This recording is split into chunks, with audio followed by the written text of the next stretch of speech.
Defliacija – tai bendrojo kainų lygio mažėjimas ekonomikoje, kai už tą pačią pinigų sumą laikui bėgant galima įsigyti daugiau prekių ir paslaugų.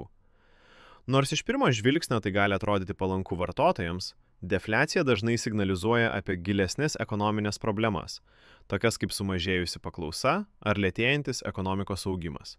Tad nors įperkamumas ir didėja, tokią situaciją dažnai seka didėjantis nedarbas ir mažėjantis darbo užmokestis.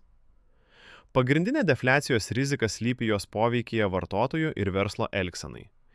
Tikėdamiesi dar mažesnių kainų ateityje, vartotojai gali atidėti stambesnius pirkinius, o tai dar labiau mažina paklausą. Verslui tai reiškia mažėjančias pajamas, mažesnės investicijas ir galimą darbo vietų mažinimą, kas dar labiau mažina vartojimą. Tokiu būdu susiformuoja uždaras ciklas, kuris gali stabdyti ekonomikos vystymąsi. Defliacija taip pat padidina realią skolų naštą. Nors nominalus paskolų dydis išlieka toks pats, jų grąžinimas tampa sudėtingesnis, nes pajamas gali mažėti.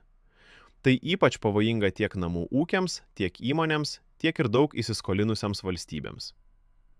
Ekonomikos politika siekia išvengti ilgalaikės defliacijos, taikant skatinamąsias priemones, mažinant palūkanų normas, didinant viešąsias išlaidas ar skatinant kreditavimą.